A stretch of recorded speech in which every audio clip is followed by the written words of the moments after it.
Good evening, everybody, and welcome to a super special edition of the Cyber Insecurity stream. My name, as always, I did go to my golf practice today, and he always asks me my name just to make sure that I am who I say I am, is Neal Bridges, and thank you for joining me on this special Thursday night edition of the Cyber Insecurity stream. I am super excited to be on this stream with you all tonight. I want to thank Harris Heller, if he ever decides to listen to any of my streams, for that lovely Sonic the Hedgehog, Mario Kart related music that we play in pre-stream. It's so awesome. Welcome to all of our new joiners as well as our regular visitors. Real conversations with real people, and that is direct from one of our guests that we've had here on stream. And you can catch us here every Monday and Wednesday starting at 8 p.m. Eastern Standard Time, and Friday mornings at 8:30 a.m. Eastern Standard Time for our overseas viewers right here on the Cyber Insecurity channel. Listen to me. I give this speech every time. I kid you not. I actually had somebody give me feedback that says, God, why does he do that same speech every time? I do the same speech every time because it's important to share this vision with all of our new joiners. Debnal Zen, thank you so much for the super chat with the Haya. Always good to see you, my friend.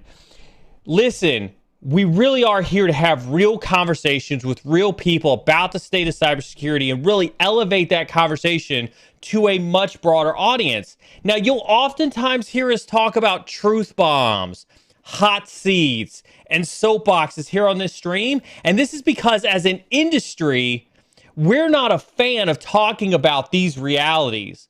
Not on this show. This show, we crush those realities. We break those norms on this show, right?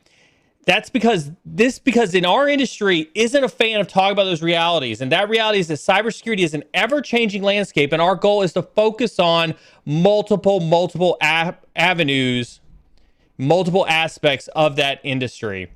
Listen to me. Stuns and Roses with the yeet. Stuns and Roses with the yeet. I love it. Thank you, Stuns, for the super chat and the yeet. Listen to me. You. Yes, you. I'm talking to you who is listening to me right now. You are not out of your league on this channel. That's right. I said it. You, whomever you are not out of your league on this channel. No matter how many years you've been in cybersecurity, no matter your discipline, red team, blue team, risk and governance, it does not matter. We take all walks of life. We want you here.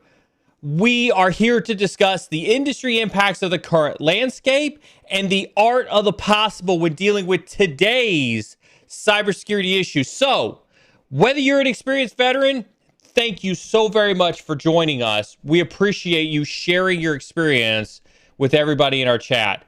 Whether you are new to the field, thank you so much for coming and joining us. Soak all of this in. We are so glad to have you here. Does not matter. Whether you were born into cyber or whether you barely know how to spell cyber, this stream right here is for you. We are here for everyone to participate and learn from our community. Thank you so very much, Jupiter 1000 X Ice, for the super chat. Neal, you are awesome. Remember, Army is better.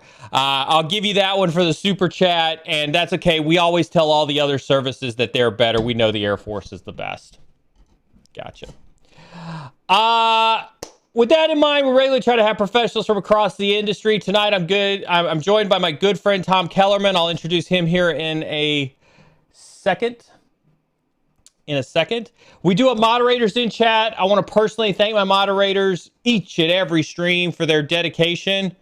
Thank you so very much. Please give a round of applause. Give some hype hands in chat for the moderator team who is here supporting you every single solitary stream. Listen, super important note to the moderators. The moderators get the most respect, right, of everybody on the team here, right? Moderators are here to keep chat free of sexist, racist, misogynistic, elitist, otherwise toxic behavior. As always, we have a zero tolerance for toxicity on this channel. Right? And I trust my moderators explicitly, and their decision is final. If you're put on a timeout or a ban, you should appeal to the moderators. Don't appeal to me. I actually don't, have any control of that whatsoever. This is a good time to remind you to hit !Discord and hop on over into Discord if you're not already over in Discord, so that you can talk directly to our moderators just in case there is something that you do need. They are not here. Moderators are not here, however, to stifle chat. As a matter of fact, moderators are here to make sure that your voices are heard.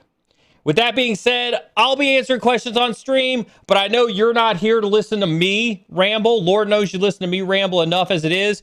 You are here to listen to the super awesome expert level guest that is here with us today. He'll be answering questions on stream. Listen, your questions are super important to us.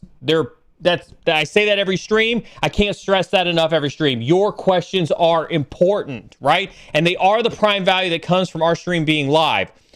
If you look at all the interviews that we do, right?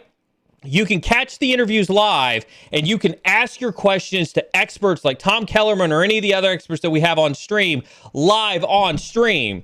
Because if you watch the VOD, if you watch the videos after the fact, you can't get those questions asked. And so this is the best place to come to talk directly to experts in your field to get the perspectives on cybersecurity that you need. So we encourage questions. We love questions. Start asking them now. Start asking them now. My little moderators, they're running around. They're using their moderator special dust and they're grabbing up questions and they're sticking them in queues, right? So that we can answer those questions live on stream for you. However, one rule on questions. You know what it is. We talk about it every time. Only ask your question once.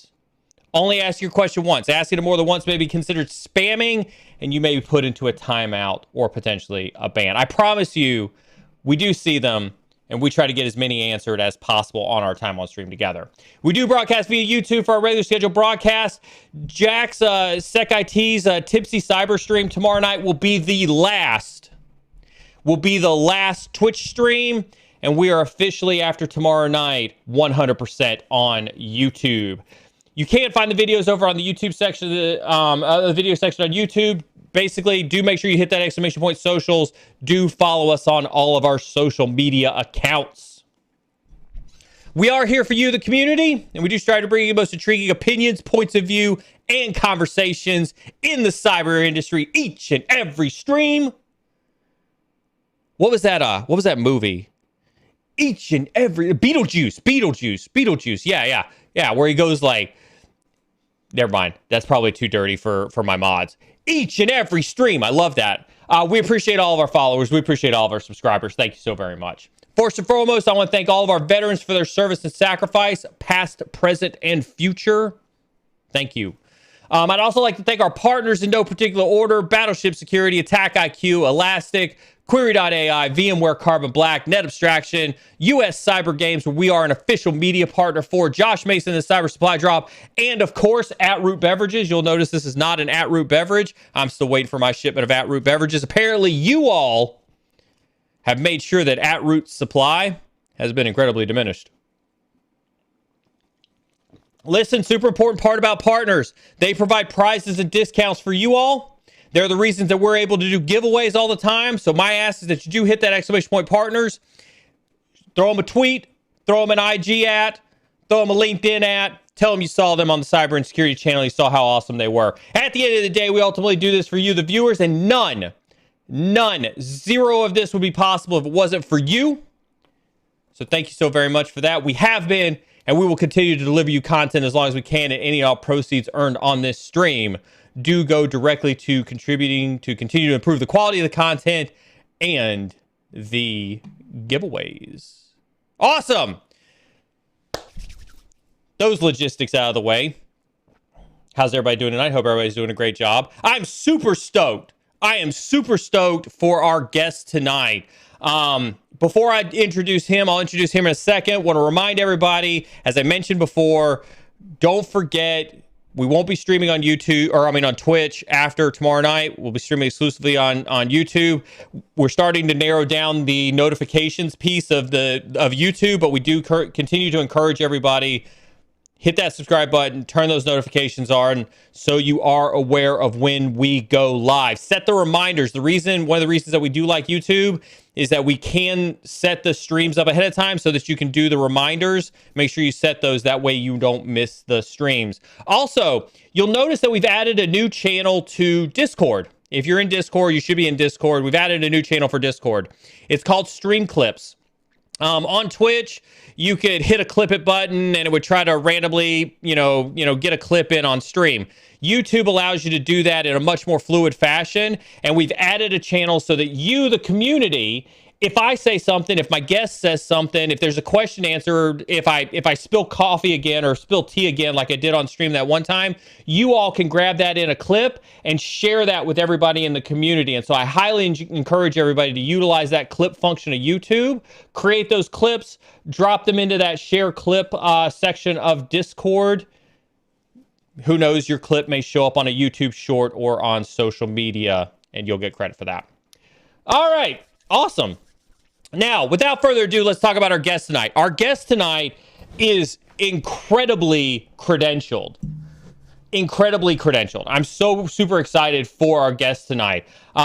He is a professor at the American School of International teaching the cybercrime course. He serves on the Cyber Investigations Advisory Board for the Secret Service and the Joint Cyber Defense Collective.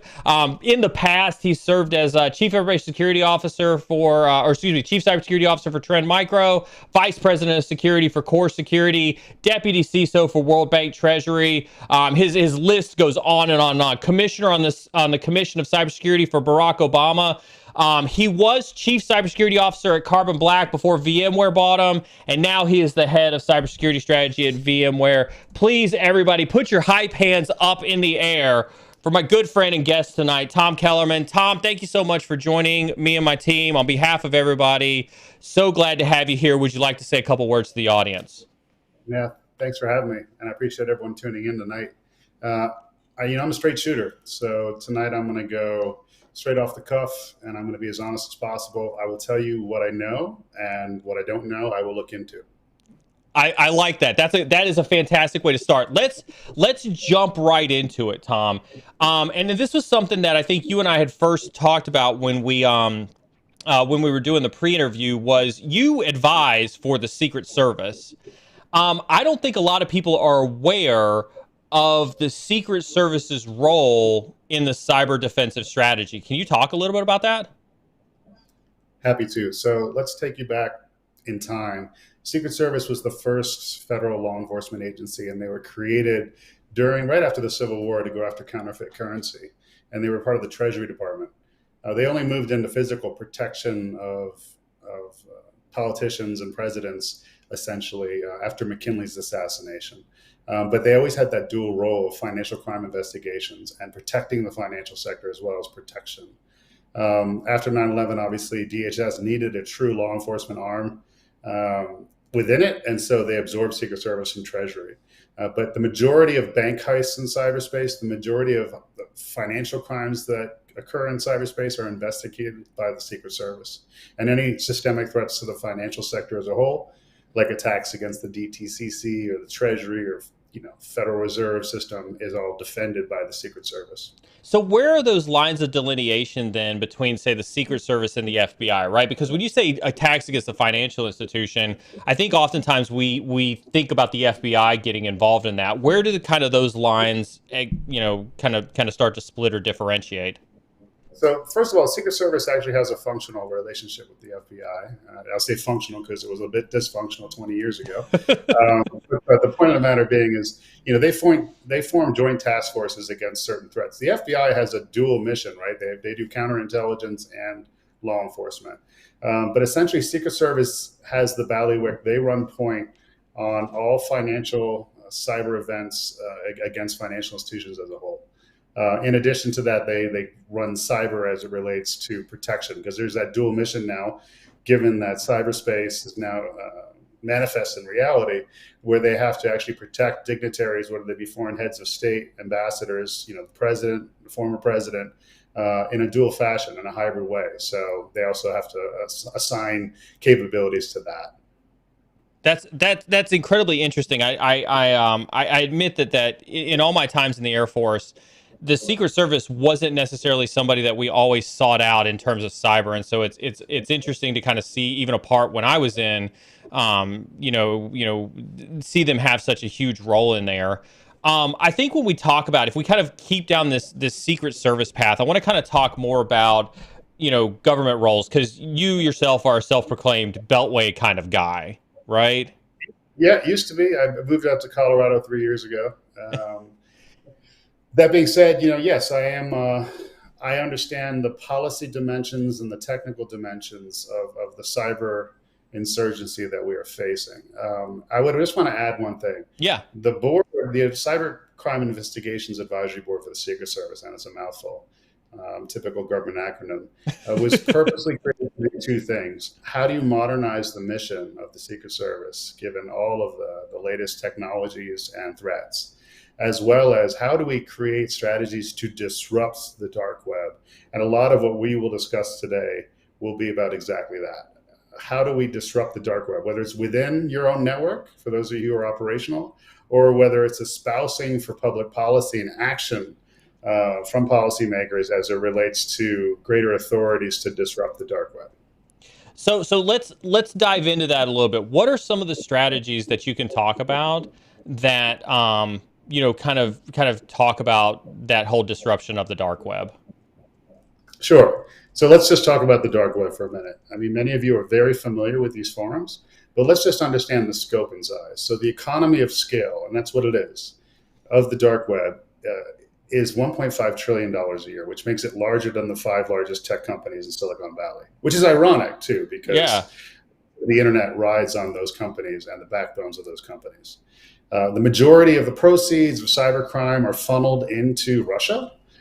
There is a nexus of Pax Mafiosa between the regime in Russia and the very most significant APT groups. Yes, the Chinese are incredibly active, but the Chinese are active as it relates to economic espionage and traditional espionage, not actually the targeting of smaller companies, traditional companies that may not have groundbreaking tech and or the robbing of people's accounts, which is what's significant here. And so when you think about the dimension here, if you want to understand what's going on, we're dealing with a free fire zone with a multiplicity of actors. It's kind of like Raqqa in Syria, much more like Raqqa in Syria than Pearl Harbor, much more like Raqqa in Syria than 9/11. When people use those metaphors, because of the multiplicity of actors, because of the fact that many of these actors have a protection racket with nation states where they can act willy-nilly. So long as they don't hack anything within that nation state, they share access to systems that they've compromised that may prove of use, and then they act in a patriotic fashion when called upon, as we've seen. So given that, we have to understand that the reputations of most significant cyber criminals and those cyber crime cartels of which they are members of is dependent on the three-legged stool. One leg is obviously their hacking prowess and capabilities that they can deliver. The second leg is essentially the forums or bulletproof hosts that they manage or are part of or members of. And then the third is their capacity to deliver capital for goods and services via virtual currencies or alternative payment channels and mechanisms. The only way you're ever going to stop and disrupt the dark web will not be to focus on the arms race of capability sets. Specifically, this has been the year of the 0 day, and you've got intelligence communities from foreign powers endowing hackers with 0 days, whether it's for Microsoft or VMware or Pulse, I mean, you name it. But what you can do and what we should attest to and demand of our policymakers is take some really interesting actions. So number one, we need to reclassify all destructive attacks, including ransomware, as acts of terror. Because that opens authorities for the DoD and the intelligence community to get involved. Because the DoD and the intelligence community, as you know, my friend, are not going to go after criminals. They're not going to target criminals with offense and active offensive cyber. But they will target terrorists, and they will target, obviously, foreign militaries. We got to modernize forfeiture laws such that when there's a cyber criminal conspiracy or child porn conspiracy or cyber terrorism, I was just saying, let's dive into that a little bit, because I think when you talk about the forfeiture laws, that may be, let's go a little bit deep for some of our audience who may not necessarily understand what that is. Yeah, so the world is governed, the financial sector currently is governed by a principle of FATF, the Financial Action Task Force, where money laundering laws have been established and financial intelligence units exist within all central banks. Our central bank is the Treasury. And these countries agree to play by these rules because they understood back in the 70s that non-state actors and transnational threat actors and criminal groups were becoming more powerful than governments of the West. And in order to really disrupt their activities, you had to go after their money. And so they created forfeiture laws and anti-money laundering laws under these tenets of FATF to essentially seize those monies, stop those monies, sanction those monies, to basically slow the growth of those non-state actor groups. And so we need to modernize forfeiture laws so they apply to virtual currency so we can seize those monies and use them to fund critical infrastructure protection. Wouldn't it be awesome if you had a fund seized by Secret Service and FBI that was being doled out by, Jen Easterly over at CISA in the form of grants for water utilities and schools and hospitals that couldn't afford cybersecurity capabilities? So what is the FBI doing with the cryptocurrency that they're seizing now as part of raids? So a lot of that goes back into law enforcement operations of the FBI, but they're not specific to cyber. They don't actually go into critical infrastructure protection, and they're deposited in a fund that's in the Treasury Department that's typically pillaged by Congress as a piggy bank. So candidly, sorry, straight shooter. Yeah, straight shooter. We need to establish a duty of care for exchanges. If some of these exchanges want to be legit, then they shouldn't be advertising that they exist in countries without extradition treaties with the U.S. They should be able to freeze access to a wallet when it's part of like a child porn conspiracy or a cyber crime conspiracy, et al., right? We should sinkhole, not we, the government should facilitate the sinkholing of illicit bulletproof hosts and miscreant domains. They should do that through the FCC with the international ISP community, and they should facilitate that type of action. We have to expand the cyber fraud task forces of the Secret Service that work with local law enforcement and folks in our industry to share information and to collaborate to go after localized threats. And those are not limited to the U.S. They're in Europe, they're in Asia, they're in Latin America. We have to expand threat hunting across critical infrastructures. I mean, I know people consider, the government like a vampire, and you don't necessarily want to invite them in. But here's what I'm saying. If you want to invite them in, then they should be invited in, and they should be allowed to conduct a cyber threat hunt in your environment should you think that you have been successfully compromised. Yeah. And even if you don't have the telemetry that you were compromised, you're getting enough threats, or you're getting enough, signals intelligence through social media to know that you are being targeted and you want to know. And I would love that personally. Or at least your threat model should at least indicate that you're getting targeted by those particular groups. That's right. And then the last one, which is going to sound ridiculous to many of you, is authorize law enforcement to use active cyber to disrupt forums. Do you guys know that they're not actually allowed by law to hack into forums and disrupt them? They're not allowed. Well, now countering the adversary's use of the internet. They need a judge's basically authorization to do a specific action. Yeah. But they can't actually actively go after, the various forums associated with some of these cybercrime cartels. And the irony here is that they have to lean on their international partners like the Estonians, like the Ukrainians, like the Dutch. And now Australia has just finally ratified a law that allows the Australian police to do the same thing. But the fact that we here in the US, our law enforcement is not allowed to do that is crazy. And I'm not talking about individuals' rights here. I'm talking about forums that are facilitating cyber weaponry, cyber attacks, et al. So real quick, it looks like we did get a question from chat kind of on your topic in terms of all ransomware being cyber terrorism. The question from BSEC says, all ransomware as cyber terrorism, would all DHS, CISA really go after groups with less red tape to get started? Would that be correct? So CISA doesn't have really an offensive arm. The investigative capabilities of DHS are really limited to the Secret Service. And those agents, special agents, are overwhelmed, although they are hiring and dramatically hiring. So anyone that wants to join up, I'll tell you about that later.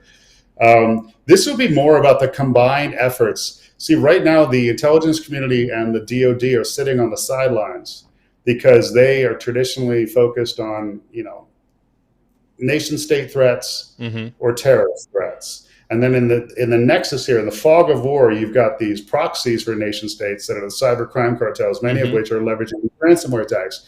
And yes, look, we all know that if you use a Cyrillic keyboard, you'll never deal with ransomware. Fact. It's not make believe. It's really real. Yeah, yeah. I was gonna say, after what was that dark side that came through, where they found the detection where if you had a Cyrillic keyboard, it didn't infect you. Most of these. So, look, the fact of the matter is, we need to mobilize all the authorities and all the capabilities of the U.S. government to disrupt the Russian dark web immediately, because it is the Wild West in terms of it's going after hospitals, it's going after transportation systems, it's going after the energy sector in a destructive fashion. See, the difference between the Chinese and the Russians: the Chinese aren't trying to destroy anything. Okay, they're not launching destructive attacks against critical infrastructures. They're hacking them, they're stealing information, they're monitoring, but they're not destroying anything. And that's the real differential here. And so we need to deal with the immediate threat. And the immediate threat is the cyber cartels of Eastern Europe. Wouldn't you? And this is an interesting conversation, right? Because like you, having spent time in the government, right? I spent time dealing with the agency and doing a lot of the offensive operations in the mid 2010s and things like that. When it was the heat of some of those actions. What I saw on the front lines of that offensive cyber warfare was while you oftentimes knew some of who your adversary was, there was no definition of a cyber war, right? There was no definition that says this is definitively the line in the sand that says that we can call this an act of war. And we saw this like with WannaCry. Even though Zurich comes through as a commercial organization and says, "Oh, we're not going to pay those damage claims because the United States said it was Russia, so therefore it's an act of war," even though there wasn't any official declaration of an act of war. I think that ambiguity and that obscurity is what hinders us from being able to treat those adversaries and treat those proxies for what they really are. Do you agree or disagree with that? I completely agree, but again, I'm not advocating for cyber war. I'm advocating for proportionate response to dismantle and disrupt the gray operations of a regime and cybercrime cartels that are targeting our critical infrastructures, number one. Number two is, I do think we did experience an act of cyber war last year. And let me walk you through this. So when Microsoft and the US government, in conjunction with other partners, took down TrickBot, which was attempting to manipulate the election, immediately thereafter, the same actors behind TrickBot, which is a public-private partnership of sorts, launched Ryuk ransomware attacks against US hospitals during a pandemic. And just yesterday, a report came out from the Ponemon Institute noting that people had died because of those attacks, because of delayed treatment, et cetera, et cetera, et cetera. That was a blatant act of war. You're targeting hospitals with ransomware attacks because you're angry that some of your infrastructure was taken down, infrastructure they were using for the purposes of espionage and propaganda. Mm-hmm. Like, wow, that's crazy to me. Yeah. And people literally did die as a result of that. And I just find it, intense and crazy. And so I'm advocating for the reclassification as terrorists and terrorist actions, because they're destroying systems sometimes, and other times they're corrupting systems, and those systems have a physical, real-world impact. That the gloves come off of the intelligence community and the DoD that allow them to respond to actors that are not part of foreign militaries necessarily, or part of terrorist groups. That makes sense. And it looks like we got another question that got pushed in from chat from Chris Frazier, who says, with Tom stating that we need to make the law more stringent for hacking, would that be a double standard with the U.S. buying 0 days like we do? So I'm not asking for more laws against hacking. I'm asking for greater authorities for law enforcement to go after those who are launching attacks. Now, the U.S. buying 0 days, every country is buying 0 days or manufacturing them. It's a question of how and where they deploy them. If they deploy them for the purpose, so be it. But if they deploy them for the purposes of allowing a vector into a hospital network to deploy, ransomware or some sort of, wiper malware to punish that government for some sort of geopolitical lack of diplomacy, that's a different manifestation. So when we talk about advocating for disrupting some of these activities, let's push more into that gray area, if you will, a little bit, right? We've seen, obviously there's been a lot in the news about NSO, right, and these private intelligence organizations. What's your kind of take on those types of organizations? Are they in that same classification of the kind of some of those rogue hacking groups? Are they operating in the gray at the behest of some of the good intelligence companies? Like, what's your thoughts on that? Yeah, look, I would liken it to the defense industrial base. Okay, look, there's a code. Lockheed Martin, Raytheon, General Dynamics, you know them well. Mm-hmm. They have a code, and there's a code. They only sell to friendly countries. They only sell to countries that are part of a military alliance. They don't sell to the other side. They don't sell to anyone that bought, I want a stealth bomber with some laser guided bomb. Like, what? No. So the ones that are just out there, like straight up modern day mercenaries, okay, like the movie Lord of War about the Ukrainian, military guns dealer who actually just got out of prison like a year ago.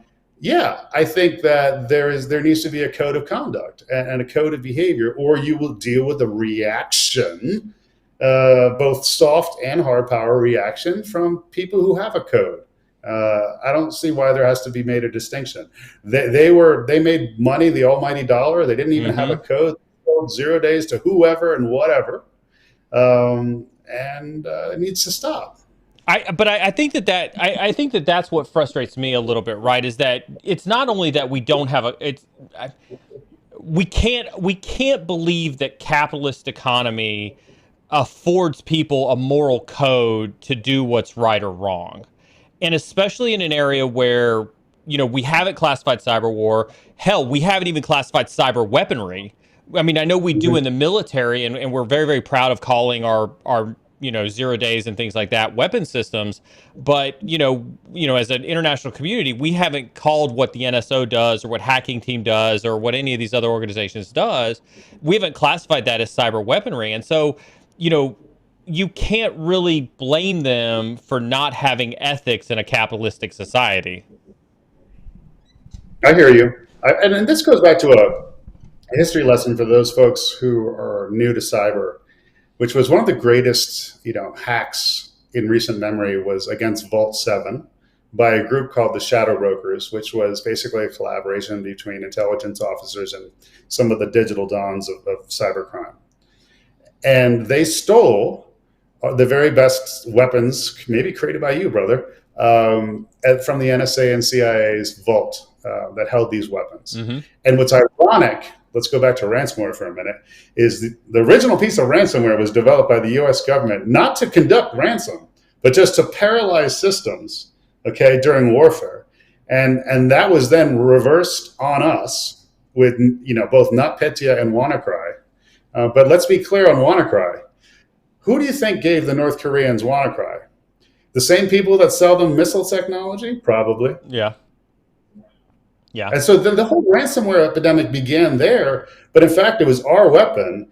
And then the cyber entrepreneurs of Eastern Europe decided to create a freaking commodity industry out of it.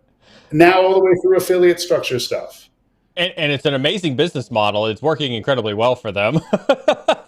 I mean, you have to admit, some of these folks run businesses better than corporate America does. They run their affiliate businesses better than we do. But this is why I talk about this disruption bit. But do they prepare? Do they have the level of operational security necessary to be leveraging those types of businesses? You get what I'm saying? I do. And so that's why we need to begin. We need to challenge the authorities to be improved for law enforcement and the intelligence community to take the gloves off with them. So we got another question that came in from Josh. Says, do they have to be called weapons to fall under arms deals regulations? I don't know. I never worked in the defense industrial base. Yeah. I was gonna say, I think after Hacking Team, even they struggled with trying to classify some of the malware that came out of Hacking Team as to whether it was a weapon or not. I think that I think they tried to go down the intent piece, but as we've seen at the agency, right, intent skews the lines between whether something is legally authorized under Title 10 or Title 50, et cetera, all the way down the line. So, I don't think that I don't think you can ever get to a point where, because again, it's a dangerous slope, right? What if we called Metasploit a weapon, right? And then you were working in the U.S. and you had to go do a pen test overseas, or you were an instructor and you had to go instruct a hacking course overseas, and you carried a weapon outside the U.S. and it just happened to be Metasploit. I think that's a weird gray line too. As being one of the guys behind the development of Core Impact, I would say Metasploit was the Kalashnikov of the underground. I mean, I remember when North Korea, Cobalt Strike is the Metasploit of today. Yeah, Cobalt Strike is the Metasploit of today. I remember when North Korea was first developing their hacking force, like they were all about that Metasploit. We used to laugh at them all the time because they were using just default Metasploit everything whenever they would hack into anything from a North Korea perspective. On that same note, I want to kind of bring it back around to some of these gray areas, right? We've seen recently kind of this emergence, if you will, of ex-NSA hackers going either to the UAE or working at the behest of companies in the UAE and conducting offensive cyber operations for, some folks in the Middle East. What's kind of your take on, on that trend? And I'll leave it open-ended that way intentionally. And I'll dive a little deeper into that. I mean, obviously I don't agree with it. Again, it goes back to the code. I think there's a lot of, there's so much information warfare and ideological issues in the US right now that have spawned from a very significant information operations campaign by the Russians for the past 9 years that, people change. That's what I'll say. And not everyone's righteous. It sounds like a very safe answer on that one. I don't agree with what they're doing whatsoever. Do you think the U.S. should employ proxies the same way Russia and China does?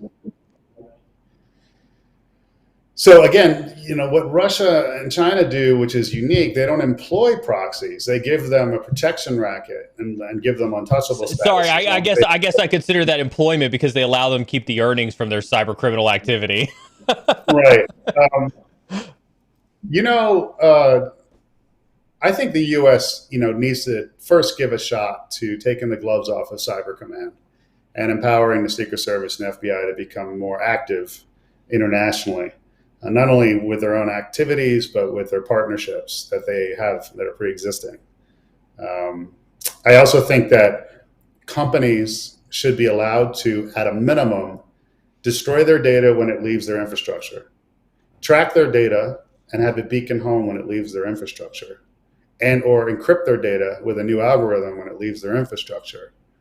And yes, these are spectrums of active defense, but much like you can brick your phone, much like you can turn off your car, when they're stolen, the same construct should apply. So speaking of active defense, you recently mentioned in a blog post that was titled "The Gloves Come Off, Incident Responders Turn to Active Defense," how allowing private companies to hack back is a greater risk than reward. But yet just now you're talking about how we should allow certain TTPs, if we were to call them that, be authorized. What is the difference between... Okay, the difference is that it's automated. When my data leaves my environment, hypothetically, number one, it beacons to where it went. And number two, it gives me the option to destroy it, like microshard it, right? Or data cloak it, or go so far as to encrypt it in a different algorithm that they don't have the key to. But the problem with the encryption bit is that if it's a foreign nation state, they're going to crack that. So I think really the spectrum is, it phones home. It allows you to data cloak, and then at a maximum, you can microshard it, which is a very interesting capability that people do use. So you think really the limitations of hacking back is more about protecting the data that may have left your environment. It's not necessarily what people think about or what people fantasize about in terms of hacking back and where they actually go after the adversary. I think that only the government should have the authorities to hack into forums and whatnot. And the challenge there, like I said before, and I'll reiterate, the FBI and the Secret Service do not have blanket rights to do that currently against those types of forums or critical infrastructures for the dark web. Do you think, and this kind of dovetails into the question that Josh just asked, right, is he asked, should organizations be allowed to hack back? I think your answer to that is going to be no. It's a no. It's a no. What do you, I mean, when we talk about hackback and you talk about allowing and taking the gloves off the FBI or the Secret Service or some of these other organizations, right? U.S. Cyber Command, which I can relate to 100%. We've seen instances of this recently, especially with the FBI getting a judge's order to log into U.S.-based Exchange servers to patch vulnerabilities. Where's that fine line between... Please note what you just said there. They had to get a judge's order specific to that event. And that was to go into U.S. companies' infrastructure to remediate or stop the hemorrhaging associated with that backdoor. And honestly, I thought that was great. And I tipped my hat to them. And they did a public service in that regard. I think more interestingly, and sorry for interrupting No, you're good. The takedown of domains that the FBI leveraged recently to slow down the operations of some of the more significant ransomware crews. Yeah. I guess there's what's that was the judge's order. And the problem with the judge's order bit is like if it's a US company, I get it. Okay, but if it's a foreign domain associated with distribution of destructive attacks, like why do they need a judge's order for that? Why can't they just, and why can't the Secret Service do that if it's targeting the financial sector? Well, but I mean, I think that goes to speak to the fact that the FBI is primarily domestic based. I don't know what the Secret, again, not very familiar with the Secret Service, but that's why I think you keep referencing U.S. Cyber Command, is because the FBI should be able to go to U.S. Cyber Command and say, I know you have assets here, or I know you have implants here, TAOs working in this organization, and be able to leverage that. But I don't think that the FBI is authorized to operate cybersecurity or cybercrime investigations internationally. No, they are international, but that's not really the point. Let's talk about them going to Cyber Command. The thing Cyber Command will always say and retort will be, is it a nation state? If so, who? Is it a terrorist group? If so, who? Oh, it's a criminal group? No, that's not our jurisdiction. I would actually say what Cyber Command would say would be, we don't want to burn an intelligence asset, because if they're getting SIGINT from it, they're getting signals intelligence from it, and they would have to burn an implant to get that. And the only reason I say this is because I was part of a mission with the CIA, and the CIA was like, we don't care, we'll burn anything to get the mission accomplished. And I know that there was a huge amount of controversy at the agency, because they refused to burn implants for any reason because of a fear of losing any type of signals intelligence. No, it's a very interesting point there, but you just acknowledged that there was a nexus between a criminal group and a government agency. Yeah. Because that would be the only reason why there was an implant. Yeah. 100. Well, I mean, we look. I mean, we made no qualms about it. We knew that. We knew that this was Eleanor exploit kit, Black Hole Eleanor exploit kit. This was RBN back when it was Russian Business Network, right? We knew that they were very much. We had communications at the time where it was like, hey, you're authorized to go deploy Eleanor or Black Hole or anything else like that. And if you come across a DoD or a contractor computer, we want you to uninstall your ransomware or your backdoor, your exploit packs, and put in our special FSB implant on the backdoor of that one. I mean, that's been known for a while. I think my point would be more that they really didn't care whether it was cybercrime or not. It was just more they didn't want to burn an intelligence bridge. And that's always been my frustration with them, is they care more about that longevity, that intelligence, than the cross collaboration between the intelligence communities and the Justice Department when it came to that. And I would say, that was before destructive attacks went mainstream. Yeah, 100%. And the reality of the world we live in now is that free fire zone. And what the capabilities that are being leveraged against us were military grade capabilities intent on disruption or destruction. So yeah, The game truly has changed. And I want to point out one other reason why the game has changed here. And this is quite terrifying for those of you who are not paying attention to it. If you are successfully hacked in 2021, you should expect that your entire infrastructure will be then used to relay further attacks against everyone who trusts you, your partners, customers, etc., through what I call island hopping. And I know many of you will be like, no, that's a supply chain attack. No, don't limit yourself. Supply chain attack puts the onus just on the tech vendors and says tech vendors are responsible for these phenomenon and they just need to stop these things from happening. But all of these cybercrime cartels, they want to commandeer your environment, use your digital transformation to launch further attacks against your customers and partners. And so the real question for those of us who are running strategy and operations for security teams now is, A, can you even detect right now if your infrastructure is launching attacks against other people? Or can you just, the only thing you can detect is how much spam your mail server is putting out? Yeah. And then the other thing is, and I'm laughing, but not laughing, I'm crying, is frankly, how do you defend against that? How do you invert the security paradigm to ensure that worst case scenario doesn't happen? And there's this construct that I want to share with the group here, a legal construct that I heard from the former Chief Justice of the Delaware Supreme Court. And many of you are like, what is he saying? Here's why this gentleman is relevant. Most companies are incorporated in Delaware. And he said that it's not a question of a duty of care anymore, but a duty of loyalty. And there's a legal premise of the duty of loyalty that you have a duty of loyalty to your customers, whether they be virtual or in person, to provide them with safety in your environment. And that corresponds to your digital infrastructure. And you're going to see lawsuits leveraged this year against companies that did not prioritize cybersecurity or did not elevate the chief information security officers to report to the CEO under this premise of duty of loyalty and good faith in that. And you're going to see shareholder lawsuits and you're going to see class action lawsuits. And this will be the future of law. And I know everyone on here isn't here to hear about law, but I think in the end of days, that's the big stick that will move the compass and the needle to empower folks like you who are listening. I think law is the big stick, right? And I think that a lot of people have known law is the big stick. That's why we see, California Privacy Act. That's why we see GDPR. That's why we see these these entities try to create better law mechanisms to hold companies accountable. I'm skeptical on this, and I did some research after you and I talked about this, and you brought this up when we kind of did our pre-interview. I don't think that the legal system is capable of proving that case, right? Because I think if that turns out to be a civil case, which I think is what it has to be, then it's the duty of the prosecutor to prove the damages first.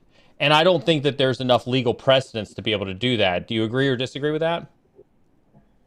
So I think the precedent is coming because of the nature of ransomware attacks becoming an epidemic, if not a pandemic. And the fact that people are visiting corporate websites and other environments and then getting hosed by ransomware. Or the fact that you have access brokers providing backdoors into systems where ransomware is then deployed into environments. So again, we're looking at two sides of the coin here. A, we're looking at how we can motivate strategic public policy so that our government can take further action. And then the other side of the coin is, how do we empower our community? Because look, let's just face it, we are marginalized. I don't care what job title you have and what organization you are in, more than likely you still report to the CIO. Yeah. And more than likely the offensive coordinator is telling you, the defensive coordinator, when they're going to go for it on 4th and 1. And you can't veto that. Did you just make a sports reference? I know you don't watch football, my brother, which everyone on this podcast must know. But you did that knowing that we just had a conversation about football where I was totally clueless. To the audience, he didn't know who Tom Brady was. I did not know who Tom Brady was. That will actually not come, like, if my audience remembers the Roll Tide conversation with Brooks, my audience would not be surprised that I don't know who Tom Brady is. It's funny you mentioned that because it's amazing the reporting chain is still a constant point of contention. And I'll give you an example. I don't want to tell this story really quick. I was at a company before, and I reported to the CISO, and I was really close with the CISO at the time. And there was a change of leadership in the CIO tier.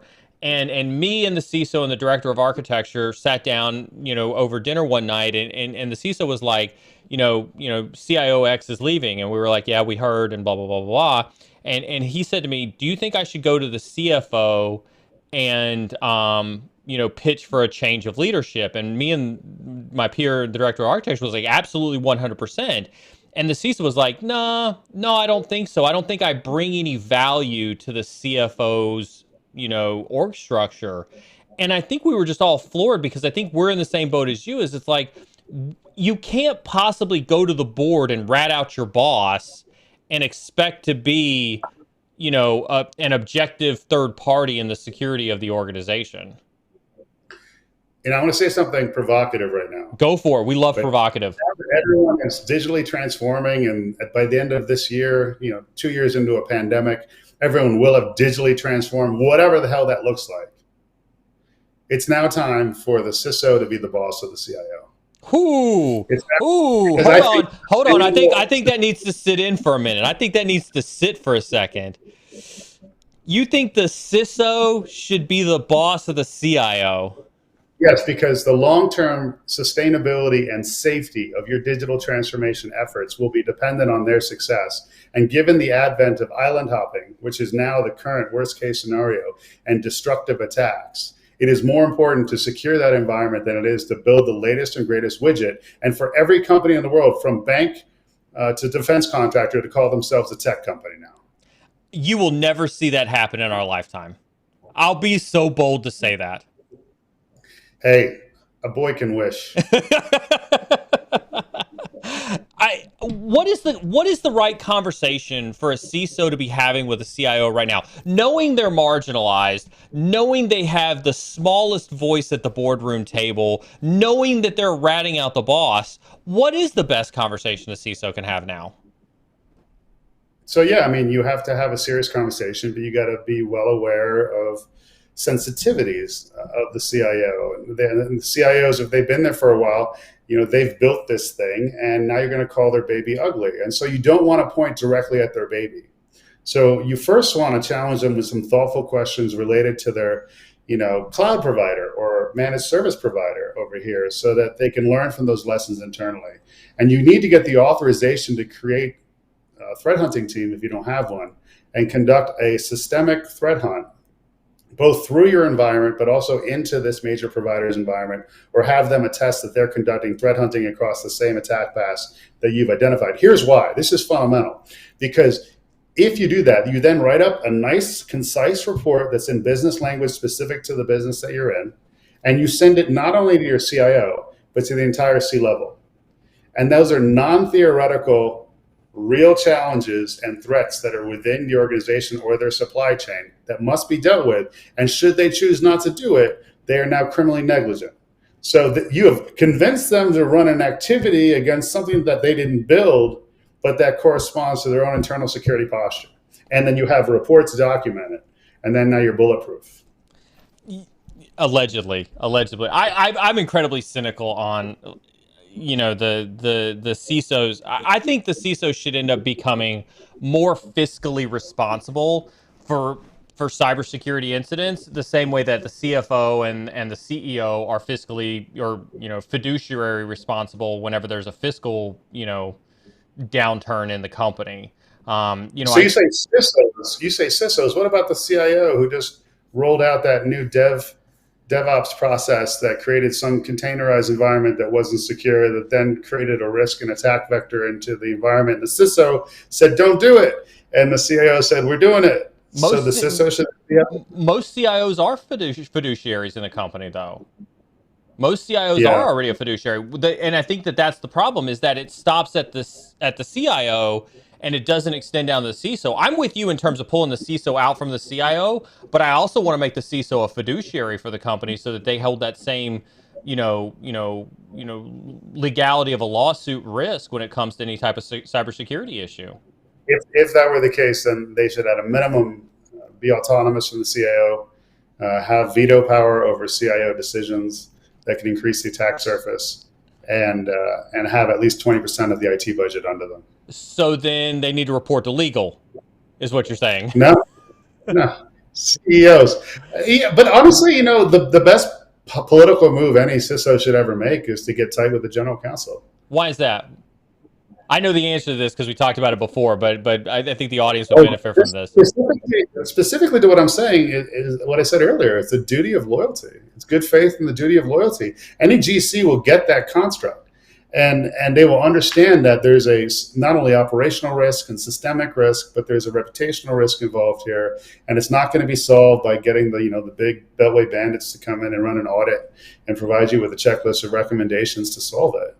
But the one thing that you need to educate your general counsel as to the threats of today, as to the construct of island hopping, and as to why you deserve greater autonomy in your role, because it is what it is right now.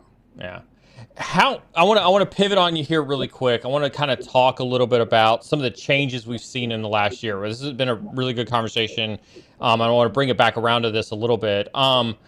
How different do you think, the pandemic has changed our direction and our strategy when it comes to how we look at cyber defensive operations, when it looks at how we defend against other nation states, when it looks at how we defend against ransomware? To your own point, ransomware has become so much more of a tool of the trade. We've always known that it's existed in the past, but now it's literally become the default tool that we hear the most things about. How do you think the pandemic has affected that that cyber defensive posture? So I like to inform my defense with offense. So let's spin the chessboard.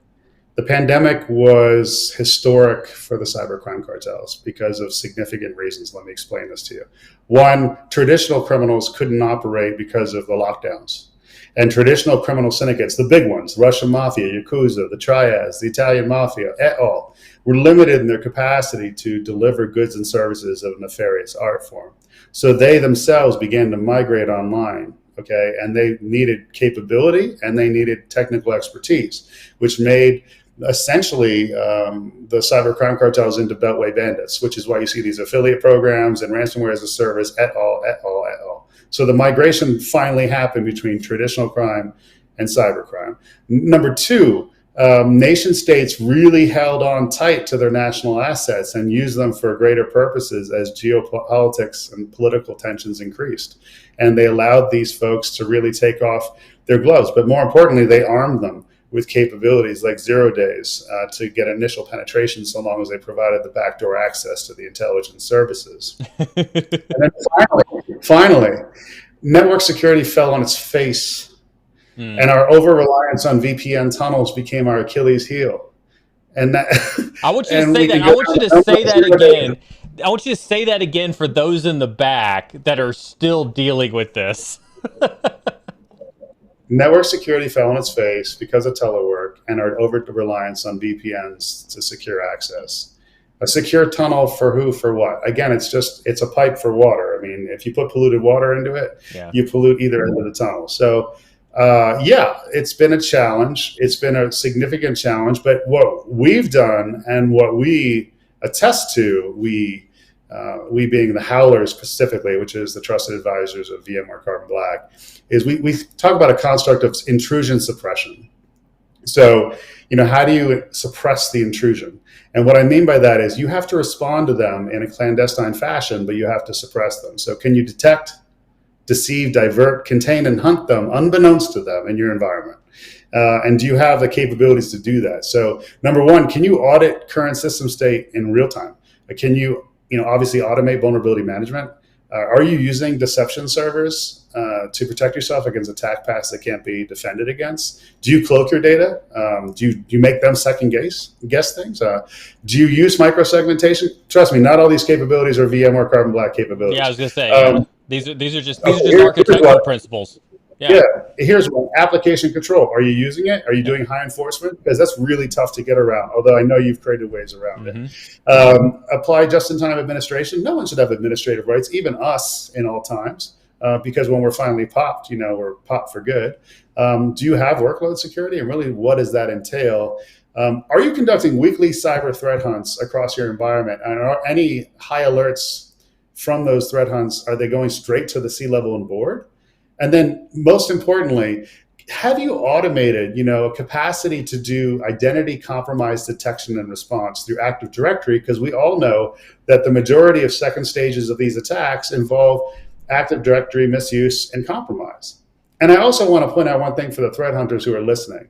We all know, I know we keep talking about PowerShell this, and maybe we talk about WMI and this for lateral movement. But can we get down with the misuse of business communication platforms like Teams and Slack? Yeah. Can we get down with the latest lateral movement techniques applied to .NET? I mean, it's crazy out here.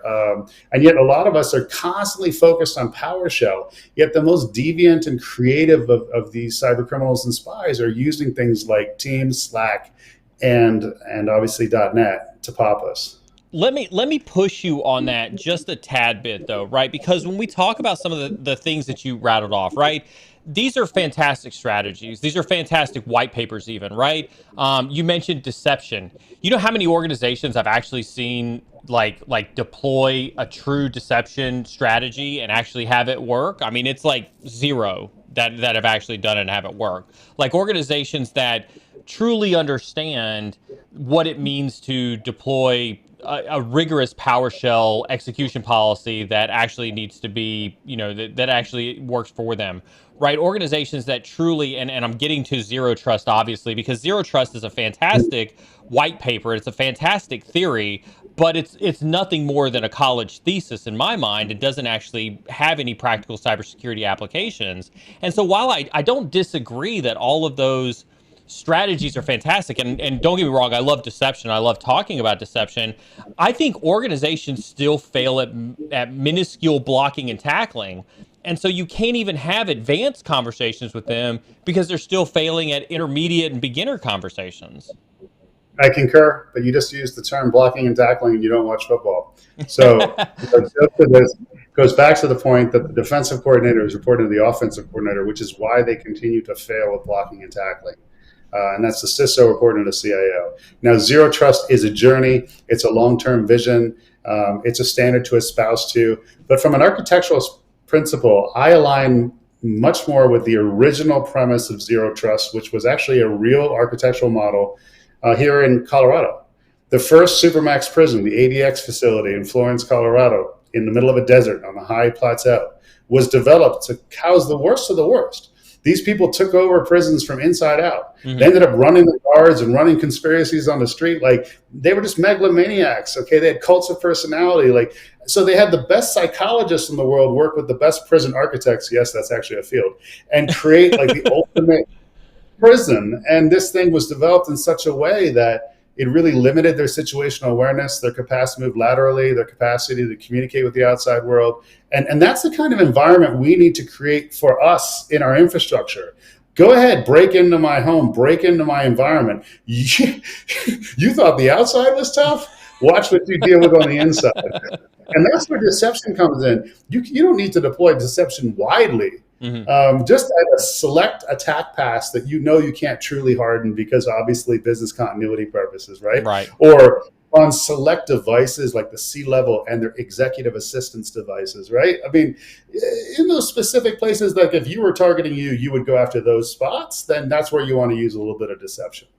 I think that's fair, but let's go back to your zero trust one, right? Because I think you kind of glossed over that a little bit. I want to kind of dive into that a little bit, right? Zero trust is a journey, right? Zero trust in its original concept. I think that's very much like saying I read the original transcripts from that were written on cow skin with ink on back when they were doing it all by hand type of transcripts. I mean but I think that proves the point, right? People have had to dilute zero trust. People have had to interpret zero trust. People have had to create derivatives of zero trust of that original theory because the original theory is almost unattainable. Yeah, but I would say that the NSA's guidance on zero trust is a great list of action items that should be taken by an entity who is empowered, because it's a laundry list. It's going to require a ton of resources, a ton of personnel, and a ton of authorities. And so the immediate fight that you should be waging, if you care, is that you need to empower yourself internally. And to bring it back to the Supermax prison principle, the thing about a prison environment, it all starts with an identity, right? Like, who's in this place? Who gets into this place? Who the hell are you? And then where are you supposed to be? Yeah. And I don't trust you when you're in my facility because it's a prison. So you are constantly monitored if you're not contained at all times. Yeah. And then you extend that to the activities and the actions of things like applications, right? Or of the network. But right now we're still living in this terrible place where there is limited visibility between networks and endpoints and cloud environments and containers. And we're depending on SOC operators who are overwhelmed with alerts to manually identify threats between those environments versus just integrating them. And I think that's in large part why there's this movement towards XDR. But if you want to talk about hold on. I think there was some static in my ear for a second there. I know. I'm saying like, and people are trying to solve it with XDR. So is that like SIM on steroids with a SOC on steroids? Is that EDR on steroids? And more importantly, like, what does it really mean? I mean, how can you immediately have telemetry to a behavioral anomaly anywhere, in any environment on your infrastructure? And I think that's still, black magic. And getting that telemetry, and then who's getting the telemetry, and how do you automate a response so that you don't have to have humans manually identify false positive, false negative? So and that's also this is the biggest challenge we face right now, because the adversaries are already inside some segment of our information supply chain, and they're operating from within, and that's why I call it an insurgency, because they're also willing to take us to the mattresses if we respond too loudly. I have not heard taking it to the mattresses in a conversation in a while. You bring up you bring up XDR. That is obviously a very, very hot button topic for me. I have no qualms about bashing Gartner as the single source for the pains of most of our existence when it comes to technology. I wasn't going to bring this up. Let's talk about Gartner for a second, and I hope they're listening. So Gartner has been very useful to non-CISOs. When CIOs wanted to be security literate, they went to Gartner. And when they wanted to make a decision on a product to solve a problem, they went to Gartner. And it's much like many CIOs that I meet now in the world who basically will ask you two questions. Where do you score in Gartner? Mm-hmm. And are you FedRAMP high if they're going cloud? Yeah. And it's just how they work. Now, if you were to have a CISO be equal to a CIO, Gartner really wouldn't be relevant anymore. I wholeheartedly agree with you on that. And I think that that's my problem with the conversations around XDR. I see zero trust going this same way, right? Because at some point in time, somebody's going to develop a technology that they're going to claim is the zero trust technology that's going to wind up on a Gartner chart. Just since we're talking about it, just since you brought it up, and for no other reasons whatsoever, because I don't want to, have a terrible, breakdown here on stream. I'll drink. Yeah, I was gonna say, drink to this one. Dude, is there a future in XDR? What do you see XDR looking like? I'm not asking for the carbon. I'm not asking for the VMware definition of XDR. Like, why is XDR anything else other than just doing what it is that we were supposed to be doing in the first place? I think the future for XDR is your network detection response capabilities are fully integrated to your endpoint protection platform, and they have visibility on workloads. So you don't need the SOC and the SIM in between. So it allows you to become more fluid, and you can automate responses to behavioral anomalies that cross those boundaries. So it's a SIM and SOAR together. Well, I mean, again, right now, can you automate a reaction from your network detection response system that's triggered by your EPP without a human? I think if you have an EDR, a SIM and a SOAR tool, which most organizations have been Yeah. conditioned to buy And over the you have a last 10 SIM, years. Yeah. and the SIM is being monitored by someone. Well, but you do automation from your endpoint detection to your SIM to your SOAR tool and then over to the remediation activities. Or something that's been seen. Mm, not necessarily. When I built the socket Mondelez, we would do automated responses from start to finish, where a SOC analyst would never even see it at all.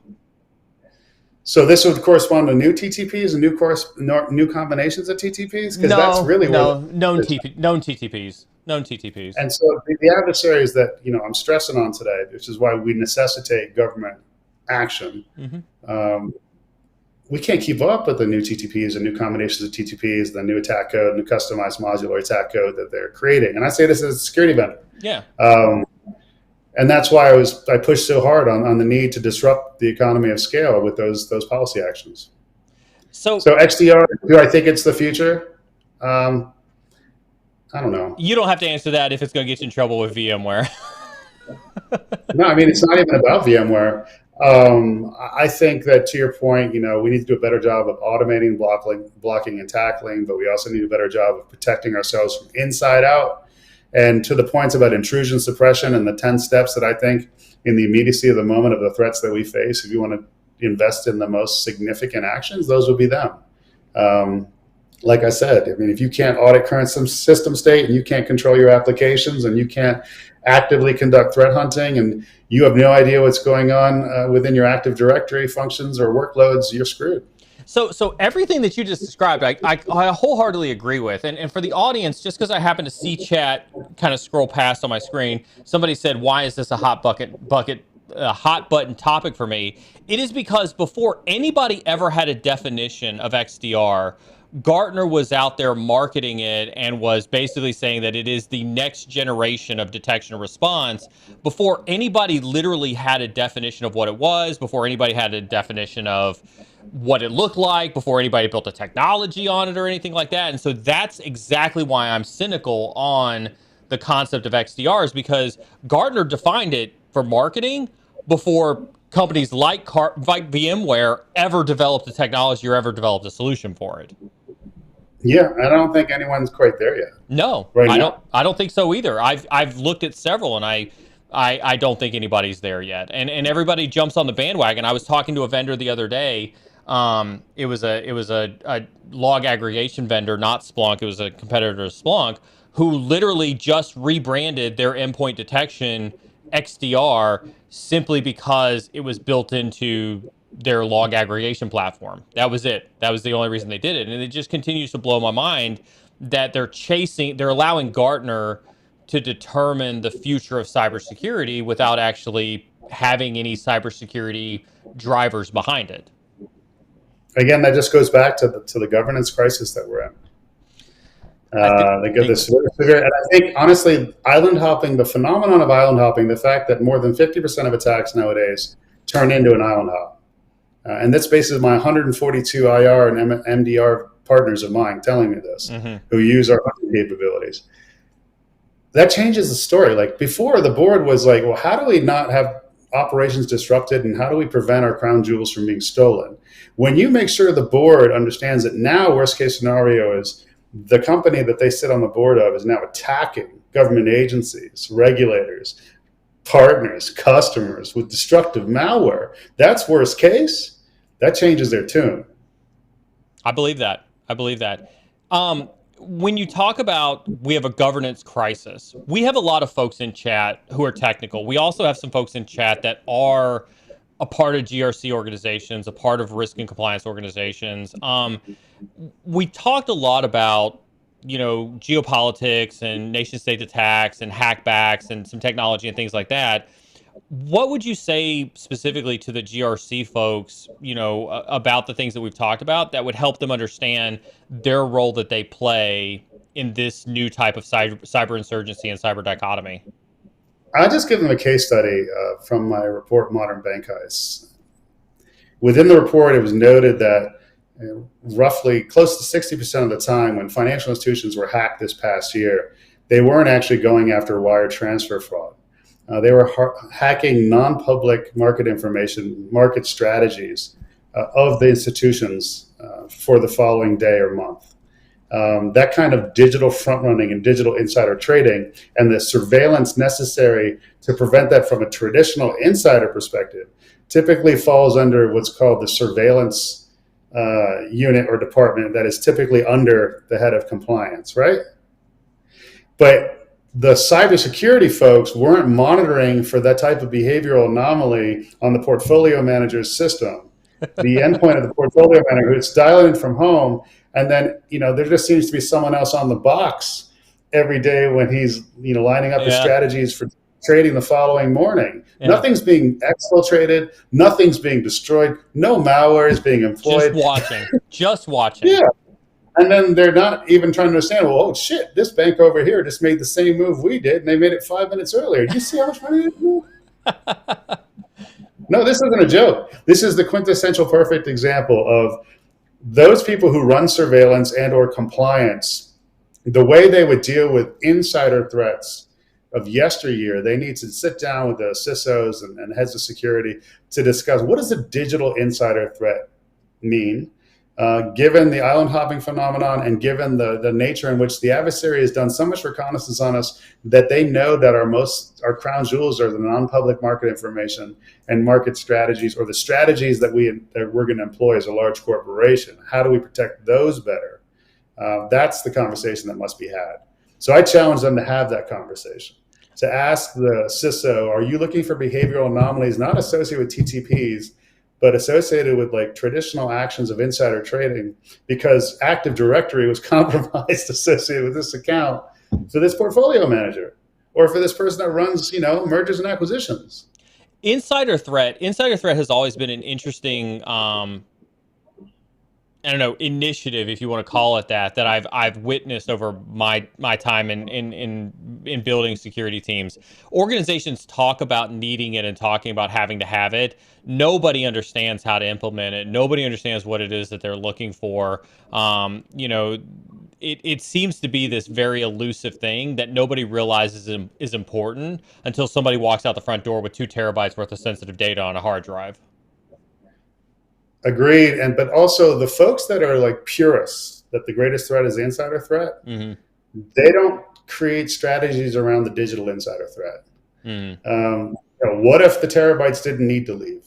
Yeah. What if there was just omniscience, because of, privilege escalation on the endpoint associated with the primary analyst that was, authorized to look at that information.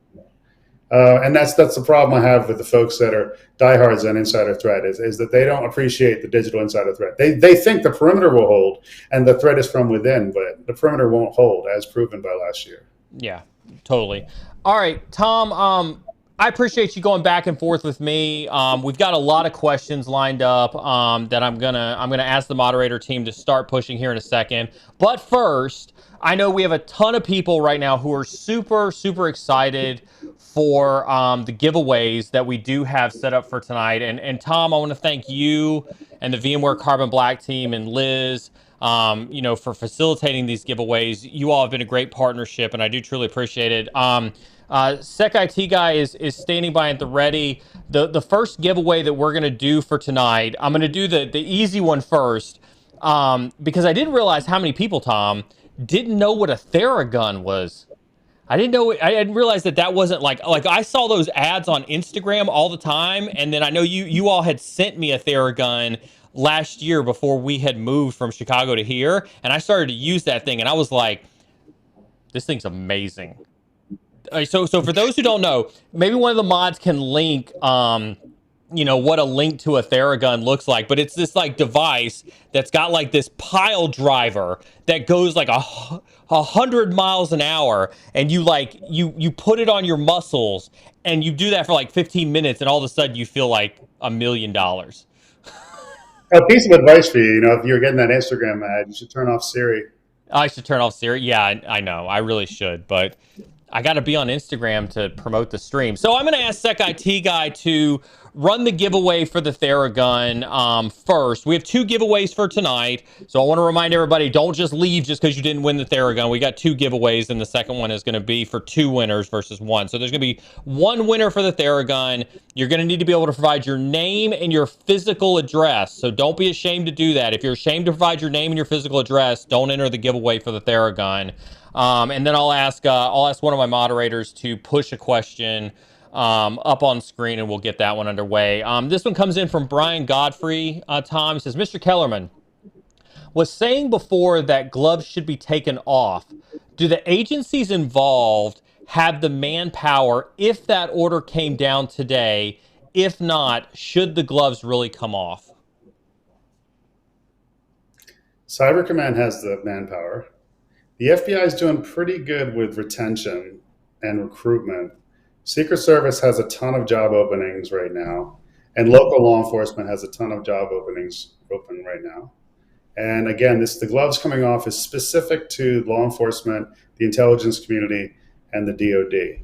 There was a mass exodus of government employees over the past 5 years as they lost, kind of faith and hope in the destination of the nation. And I hope those of you who care, who are young enough, under 35, to join up, do so.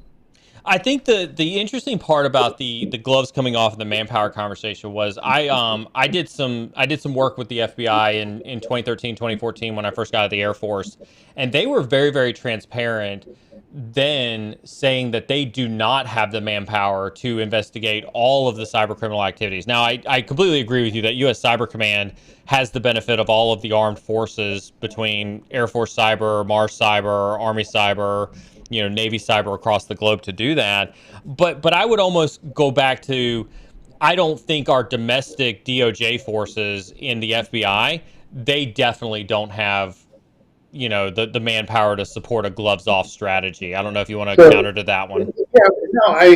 So again, let's make a distinction here. They don't have the capacity to investigate all the fires that are being set by arsonists in American cyberspace. That's fair.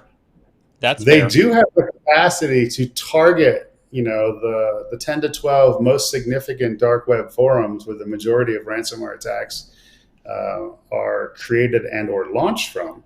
To disrupt those activities significantly. In fact, they did so with REvil.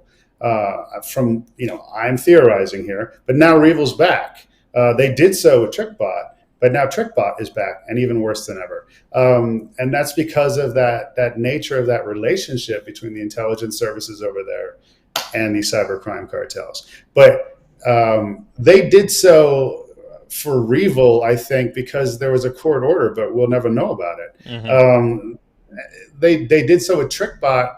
Really was a Microsoft initiative, which was really creative in how Microsoft laid out that suit of the misuse of their software and their terms of use. I mean, that was brilliant. Yeah.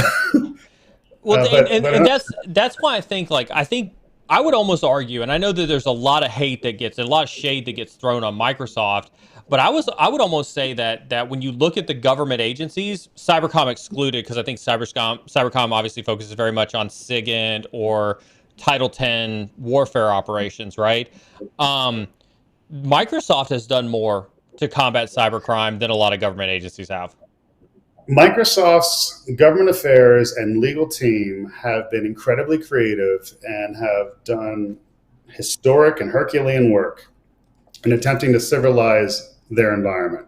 That being said, the majority of the challenges we face in cybersecurity are due to lateral movement techniques and or compromise that are facilitated by their protocols, whether it's PowerShell, mm-hmm. WMI, whether it's Active Directory's lack of security, whether it's now Teams. Mm-hmm. And so again, I tip my hat tremendously to their Gov Affairs team and to their international legal efforts. Kristen Goodwin-Flynn is phenomenal. I think she's one of the very best cyber attorneys in the entire world. Can you provide an introduction so we can get her here on this stream? I'd love to get her on your stream. So yeah, Kristen Goodwin-Flynn, I attest to, is the very best cyber attorney in the entire world. And she's the woman behind the efforts of Microsoft to do historic things to take down and disrupt dark web. I'd love to have her on stream. She sounds like an awesome person.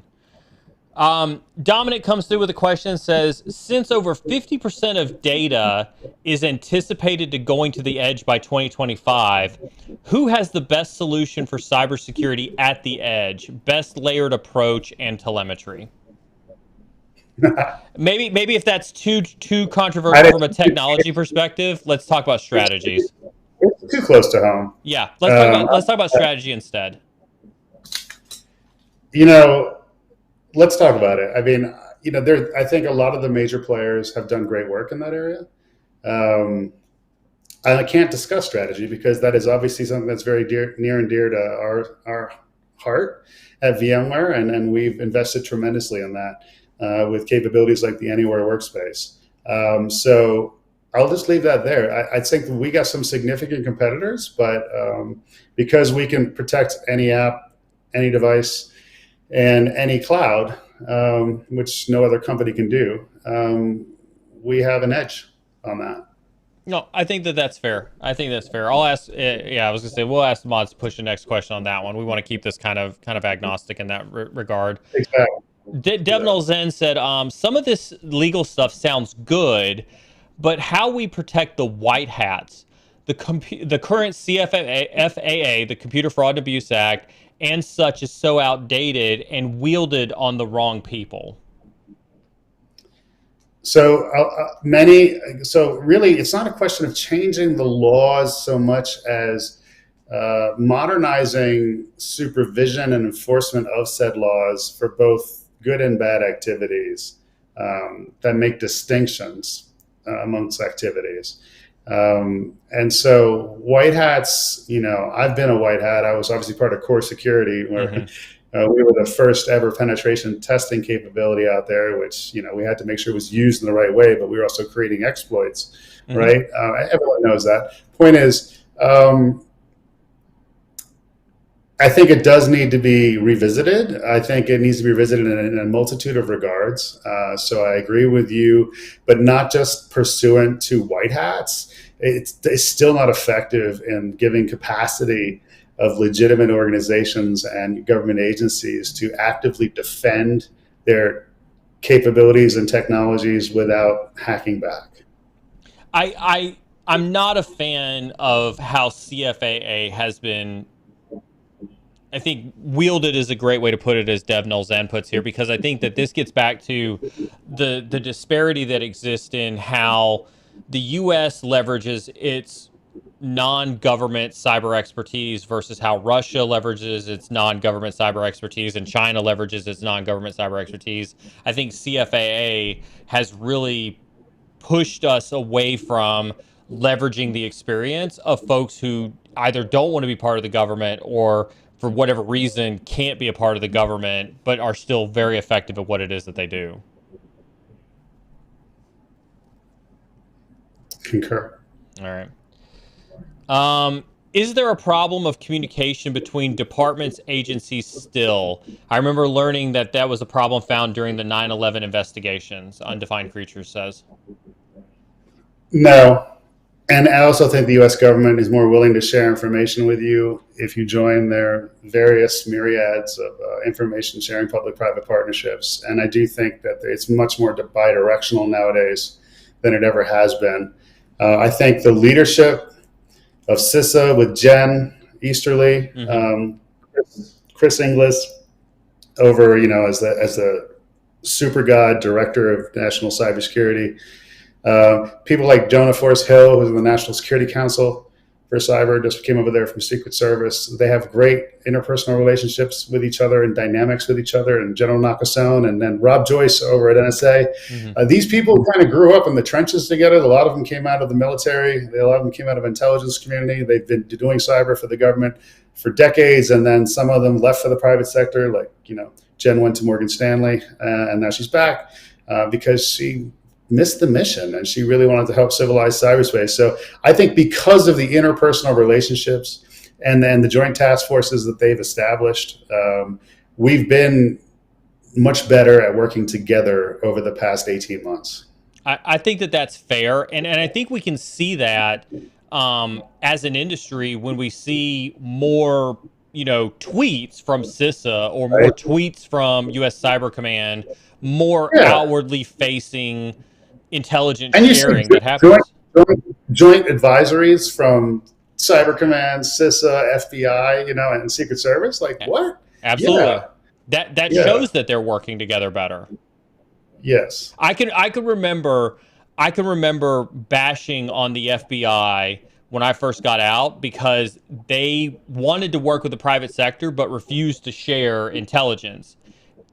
And that floored me so hard. And so to see CISA tweets, to see US Cyber Command tweets, to see an outward facingly, we want to help you type of mission coming from those government entities, I think shows a huge milestone moving forward.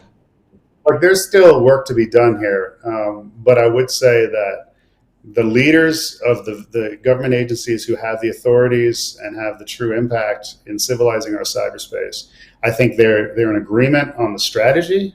They may need congressional legislation or executive action to empower them further.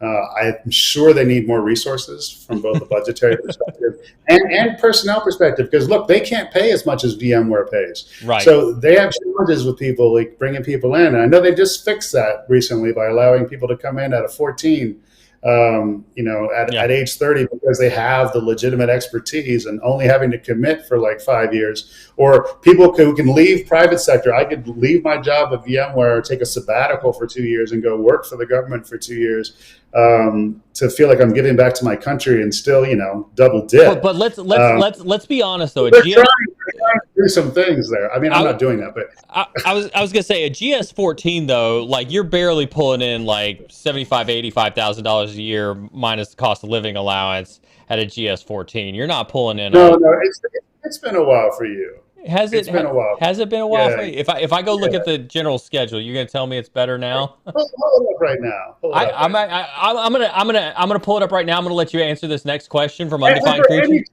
GS14 listening to this podcast right now, don't get mad at them. No, I'm not. I'm not. It has been a while since I looked. I mean, that was the reason why I didn't look at a GS14 job. $93,000 for a GS14. 93 to 122.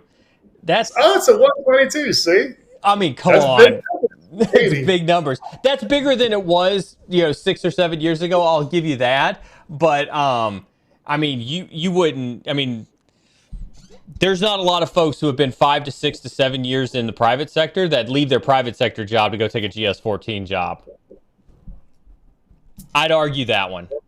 5 to 7. If you're plus 5 years in the private sector, you're not leaving a private sector job to go take a GS14 job. Well, I mean, let's just put it this way. Jen Easterly was one of the leaders of cybersecurity for Morgan Stanley. God knows what she was making. Yeah. $1 million, $2 million a year. Yeah. What's she making now? 200. But she's an SRS. Is that what it? STS? STS? Yeah, but the thing is, that's like 200, which she was making a couple million. So some people want to give back. Maybe so. Maybe I've lost that. Maybe I've career. Remember? Yeah. Or was the Air Force just sexy to you? Was the way you got the girls? No, it was definitely mission. Like I've always said that when I left and people asked me like what I missed the most, what I missed was the mission. Right? I miss hacking. My memories are hacking into computers in Syria to find out that there were biological weapons. Right? My memories are dealing with Russian cyber criminal activity, right, to tie it back to FSB, right? Like I distinctively remember a lot of that stuff, and that gave me an immense amount of pride. I'll never ever forget that. When we built the schoolhouse, and we've got folks in chat right now that have been through my curriculum in the schoolhouse. That was a huge sense of pride to be able to do that, and so. I'll give you that there's probably some folks who have a sense of pride that says I'm gonna leave the private sector and go back. I guess I've grown more cynical since being on the private sector than I was in the service. But here's the rub. Here's the rub. If you went to serve the government for another 2 years, or to 3 years, when you came out, you'd actually be more valuable. You'd make more money in the private sector. You think so? Yeah, for sure. Like, I'll give you an example. Let's just hypothesize. Let's just focus on Jen Easterly since we keep bringing her up. she'll do 4 years as the director of CISA, and the next thing you know, she's going to be the CSO of Amazon. Ooh. Okay, and then it's like gangster money. So like, Yeah, I don't know, man. that's not an unfair point. That's not an unfair point. I'll give you that one. I'll give you that one. What? Because I mean, what's Chris Krebs doing right now? Right? I mean, he's sitting on some fancy board somewhere. Yeah, he's working with Alex from Facebook, or formerly from Facebook, and they've got a consulting firm where they're advising Fortune 100 companies on their security strategies, Yeah, yeah, and they're making it rain. and they're right. Yeah, yeah. I'll give you that one. I'll give you that one.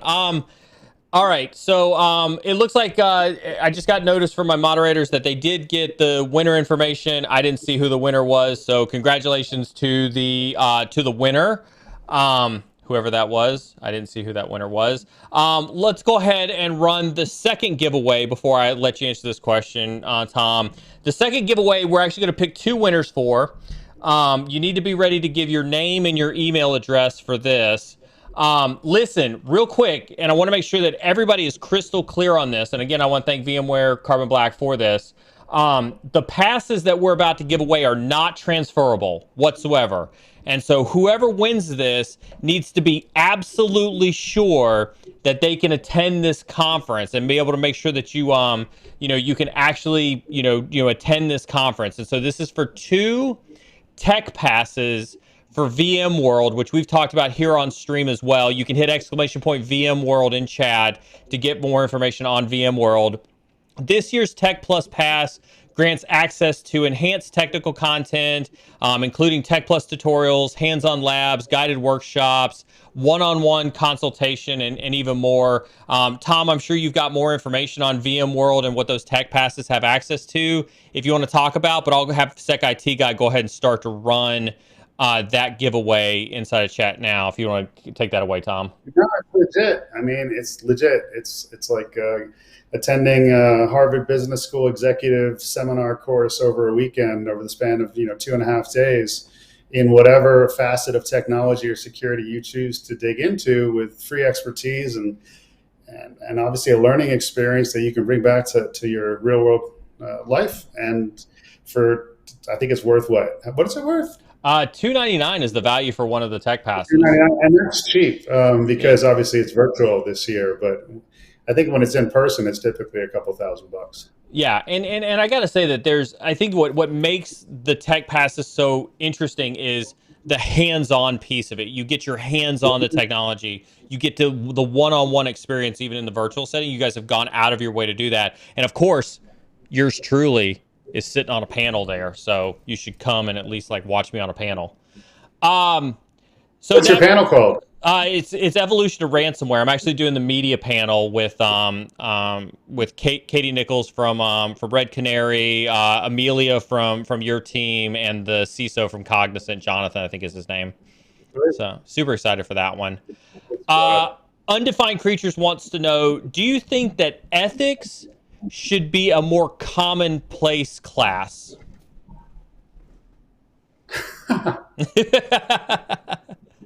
It's almost like I feel like civics and ethics should be classes that people have to read.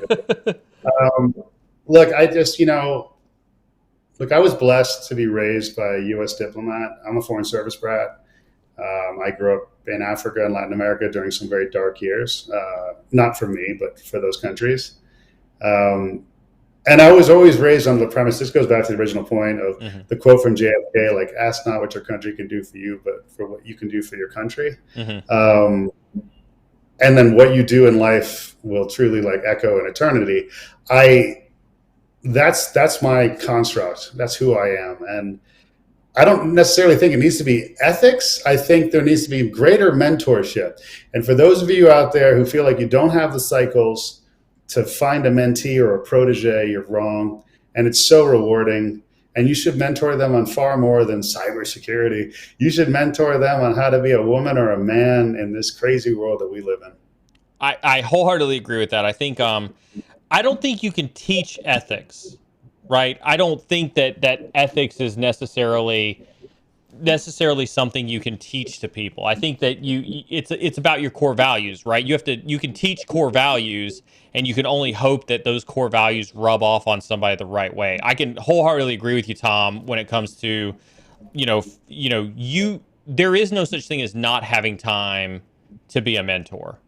We have too much going on. We're at Cyber War. This is the second day in a row that we've been talking about Cyber War. We had we had Carl Wright from Attack IQ on last night, and we were talking about threat informed defense and cyber war. Like, we all agree every day we are fighting the adversary, we are fighting the bad guy.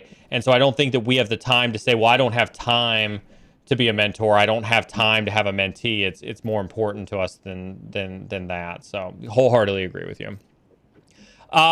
Terrell Tony says, question: will we always be reactive in cybersecurity, or should we be more on the offensive? And if so, how do you conduct that within the confines of the legal system?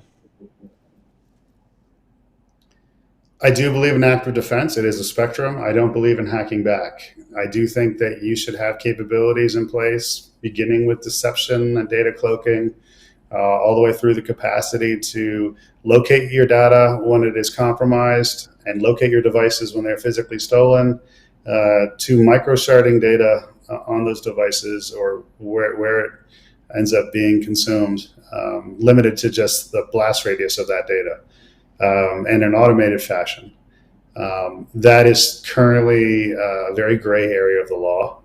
And this is currently not something VMware is doing. But I would say that I speak for myself when I say that. I think there will never be a time, to Tom's point, that we will ever be offensive, right? There will never be a commercial organization that is legally authorized to be any level of offensive whatsoever. But I think you said, will we always be reactive in cybersecurity? I think that we should all be striving to be more proactive. And I think that that's where Tom's making the point about active defense, is having those strategies that allow you to be more proactive in the defense and the identification and the response on your network than anything else. Tom, I don't know if you want to piggyback on that at all. Completely agree, with one exception. I think limited members of the defense industrial base, whether it's Booz Allen or Lockheed Martin, will be granted certain permissions as the military truly sees the future of warfare being three-dimensional, and missiles, drones, and cyber. So, sorry for the Air Force. Although you guys have missiles, right? We have the missiles and the drones. Like, what are you talking about? Like, when you say missiles and drones, like, wait a minute, you were specifically talking about us. Yeah, the whole army guys are like, we got drones too, bro. Yeah, but do you guys know how to fly them? I thought you just relied on us to fly them. And the Marines are like, we never got a damn drone. We still got guns. Yeah, I was going to say, the Marines are like, why are we still sucking mud? It was funny. Carl was a U.S. Marine last night, and, we were picking on the Marines a little bit last night. Frederick Couch says, are you worried about automated countermeasures targeting innocent victims due to spoofing?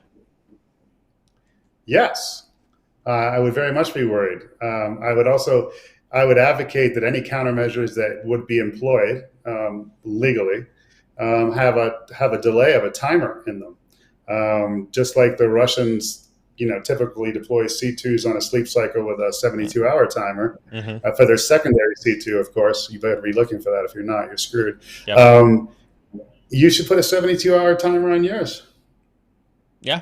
I wholeheartedly agree. I think that's an entire discussion. Yeah, entire discussion all the way down there. I'm in the process of working on something that I almost got into a rabbit hole talking about here. It's not just about the 72 hours.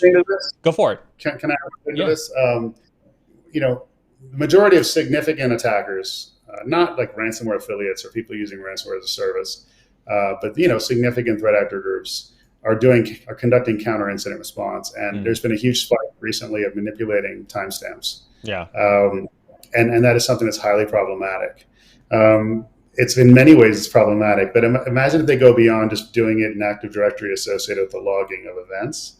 Imagine when they start applying it to the artificial intelligence systems being built out by major corporations. Yeah. Wait till they start applying it to SAP systems to retroactively start messing with financial transactions of organizations so that they miss their filing Yeah. deadlines. Or even just to trades, because the value money is based on time and liquidity. Yeah. Undefined Creature says, do you think the government should carry out more proactive investigations in the dark web? Yes, please. What does that look like? So. What do you think that looks like? Not only do I think they should conduct more proactive investigations into dark web forums or affiliates of dark web forums, where they're participating actively, but I also think they should begin to supply disinformation into those forums and use a very Russian technique against them by trying to couch it like, hey, this significant personality over here, he's actually a confidential informant, or he's a consumer of child porn. Having them lose trust, because the trust is very ephemeral in those forums, can disrupt the efficacy of a forum. You don't necessarily have to truly investigate the forum, destroy the forum, sinkhole the forum. You can do other things that are much more of the bailiwick of your previous life. Yeah. It does sound like we have got the information from the winners. I want to congratulate No Code 3738 for the Theragun. Can't wait to hear about how that has literally changed your life, from that perspective. I also want to thank Jay as well as Rebel.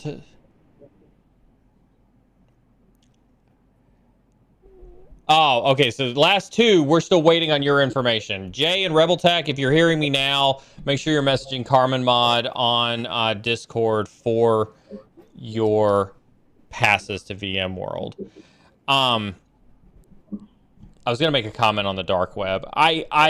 Whenever people talk about activity on the dark web, and you mentioned it a little bit earlier when you talked about cryptocurrency, I think there is always this perception that when we talk about doing investigations on the dark web, we're also talking about, de-anonymizing the protection that Tor provides to legitimate people such as journalists or activists or things like that. We're not talking about any of that when we're talking about being more proactive in search of cyber criminal activity on the dark web. We're truly talking about those types of activities. We're not talking about any of the legitimate activities of using the Tor network and things like that. Correct. Yeah. Jess says, and don't put us off the Tor, because I2P is still widely used. Yes. I love bringing smart people on like you. Like I wouldn't have even thought about bringing I2P up into this conversation, and then you go ahead and drop it. See, thank you so very much. Jess Bishop says, going back to Neal's self-eating ice cream. That was yesterday, okay? Don't bring up stuff from yesterday. I was talking about a self-eating ice cream cone. I was talking about, like, you ever seen the analogy where the snake eats its own tail, and I couldn't think of what to call it, so I called it a self-eating ice cream cone because it eats itself. Okay. What is it? It was my best sports analogy. Okay, it was my best sports analogy. What's your metaphor? What is it? It is what? The snake is what? Ice cream cone is what? We were talking about something yesterday. That was yesterday's stream. Somebody pull a VOD from yesterday's stream to tell me what I was talking about. I don't know what I was talking about yesterday. I'm sorry, because I have no idea what that means. I know. I don't either. I totally forgot what yesterday's self-eating ice cream cone analogy was about. Was it? Chocolate? No, it's definitely cookies and cream. I'm a cookies and cream kind of ice cream guy. No, or what's the Cold Stone? I'm fudge chocolate. Cold Stone. You ever go to Cold Stone and you have them mix in the Twix and the Kit Kat and see, no, Tom, I'm on a diet now. I'm on a diet, and you're talking about Cold Stone and ice cream. Yeah, your executive producer is not going to want you eating ice cream. She's not happy about ice cream right now. Back to the question at hand, because we're done talking about ice cream. Do you think that the lawsuits will cause more companies to get cyber insurance, in turn feeding new targets to the criminal gangs, then more lawsuits? See, that's the self-eating ice cream cone right there. Great.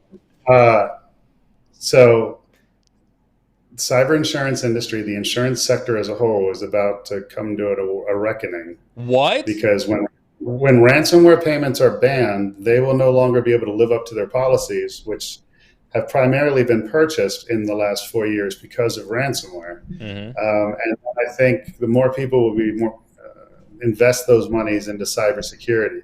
That being said, the real question we should be asking is, at what point will the insurance companies tie cybersecurity posture to D&O insurance? Because every company needs D&O, and every D&O, every director and officer wants that cover. So The real thing, let's break that down for folks, right? yeah, If you're a corporate officer like CEO, CFO, CIO, legal counsel, yada yada yada yada, you have D&O board of and directors, board of directors too. Yeah, yeah. You've got D&O insurance that basically covers you in the case of a lawsuit. yeah. And right now, D&O, in the underwriting for D&O, they do not align with cyber. Cyber is not even a component in that. And if the insurance sector really wants to make a difference in cyber, and also be able to offset some of these significant losses they're taking due to ransomware, they should advocate for the banning of ransomware payments, number one. And then they should tie cyber to D&O based on a best practice of which, everyone's going to say zero trust. I'm kidding. I'm kidding. But you know what I'm saying. So I'm also very cynical on cyber insurance. I don't think, however, that we will see a banning of ransomware payments.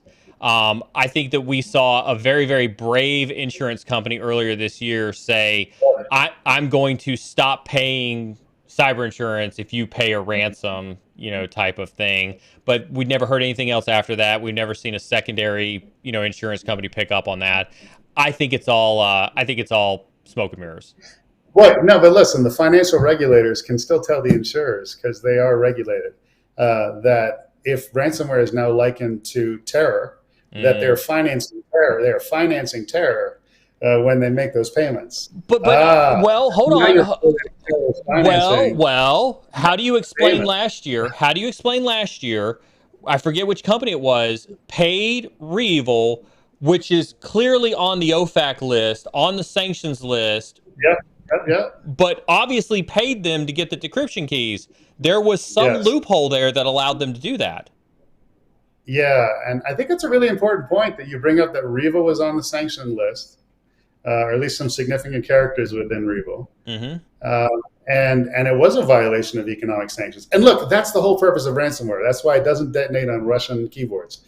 Ransomware is essentially their way of offsetting economic sanctions that have been employed on them because of his actions and activities. It's the great irony. And the greatest irony is ransomware was the original weapon stolen from our armory, Vault 7. But it wasn't meant to ask for ransom.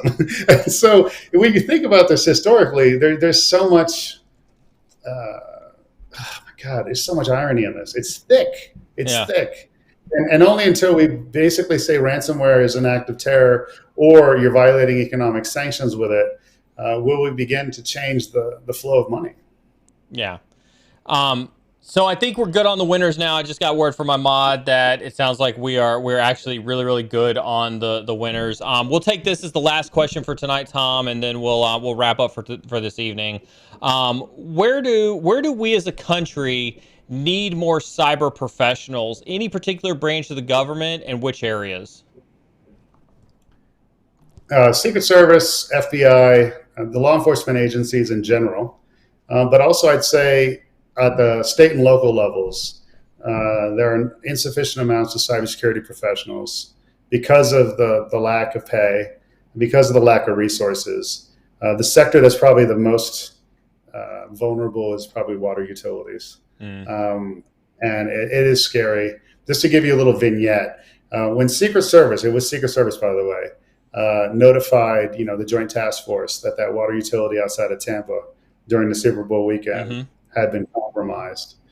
Obviously, they went in there to make sure no one was in those systems with CISA and the FBI, and they made sure that they hardened those systems, manually hardened those systems, configuration changes, yada, yada, boom, boom. But the water utility still had a list of recommendations received from the Joint Task Force on what else it should be doing, which it hasn't been able to afford since still, because it's just a water utility. And this goes back to my original point about taking the monies associated with cybercrime and using them for critical infrastructure protection. If Jen Easterly, back to her again, at CISA could create a grant program from those monies to fund that water utilities investment in greater cybersecurity capabilities and personnel, we would be much safer as a country. Yeah, I agree with that. I think that's fair. I don't think that there will never be, maybe never is a terrible word, right? So long as we continue to see ransomware on the rise, so long as we continue to see state-sponsored activity on the rise, so long as we continue to see, a failure of basic blocking and tackling on cybersecurity controls, I think that we will always be at a disadvantage on the number of cyber warriors that we have in this cyber war that we've got going on. Yeah, that's why automation is so fundamental, and telemetry, holistic telemetry, and contextual threat intelligence is so important. A lot of these threat intelligence providers out there are really good, but they're just giving you a generic view of a landscape when you need like sector specific threat information related to second, third stages of an attack. And please stop telling me more information about the munition that was used. Tell me more about who shot it and how did they know I would be in that position? Yeah, absolutely. But I mean, this gets, I mean, again, last rant, right? But this gets back to thinking, we talked about this last night, Chad. It's something that I think is important, worth mentioning again, right? Is that when we change our dichotomy, when we change our taxonomy, when we start thinking about cyber defensive operations and cyber offensive operations like we think about them in the military, you start to see where we are failing in doing the things that we need to do on a defensive side and on an offensive side. And so, to Tom's point, don't tell me about the munitions. Tell me about all the things that allowed them to actually be effective in my battle space. So, Tom, thank you so much for joining me tonight. It's truly been a pleasure. I can't believe it's been 2 hours. They have utterly flown by. I want to ask Chad to give you a huge amount of hype hands in chat. The floor is yours if you'd like to say anything to Chad before I send you along your way. Yeah, I mean, I'm going to quote Kevin Spacey from The Usual Suspects. If you guys haven't seen the movie, please watch it. And if you're young enough to have never heard of it, please watch it. But in that movie, at the end, he says, the greatest trick the devil ever pulled was to convince the world he didn't exist. And that devil, my friends, is somewhere in your network. So go find it. Fantastic advice. Before I send you along your way, I've just been notified that your LinkedIn profile is set up so that people can't connect with you without your email address. Are you willing to drop that for, say, the next 48 hours so that folks who see this video now and for the next 48 hours can make a connection with you on LinkedIn? I'll see the request, and then I'll look them up, and then I will invite them myself. There you go. That's fair enough, sir. Awesome, Tom. Thanks so very much. You and I will sync up later in a debrief. You have a fantastic evening out there in Colorado, sir. Chat, awesome, fantastic off the schedule stream for tonight. I truly do appreciate everybody for tuning in. Hopefully, you all enjoyed that. I know that was two back-to-back nights of hardcore cyber warfare. From a lot of different perspectives. I thoroughly do enjoy those conversations. I know they're a bit higher level. We try to mix in a lot of varying types of content. And so please provide me feedback on the content channel inside of Discord if you like that or if you didn't like that. Speaking of Discord, if you haven't already, make sure you hit that exclamation point Discord and get access to the Discord. I'd like to thank all of the new members that we did that did sign up for memberships tonight. Thank you so very much for your support. If you signed up as a basic mentorship for tonight, tonight is the last night to get your resume in. Unfortunately, I've got 2 that I have to do right after this stream to close out the month of September. But if you get them in tomorrow, we will go ahead and do your personalized resume review as part of that. Don't forget, tomorrow we have Tea with a Hacker. starting at 8:30 a.m. Eastern Standard Time. That'll be our typical AMA stream, where I'm just going to sit here and drink tea and answer questions and probably get on some soapboxes. So a fantastic time to bring your latest soapbox question. Make sure you hit those exclamation point socials. Do pay attention to those social medias. I will be doing Q&A stories on all the socials tomorrow as well, to make sure that you've got some extra time to ask me some additional questions. Listen to me. I truly do appreciate you all. You all are truly the best community in the entire cybersecurity industry. I couldn't do this without you. I utterly love you. And listen, whether you're on the red side, whether you're on the blue side, there is no sideline here. We're all participants in this cyber war. Keep learning, and I'll see y'all in the morning.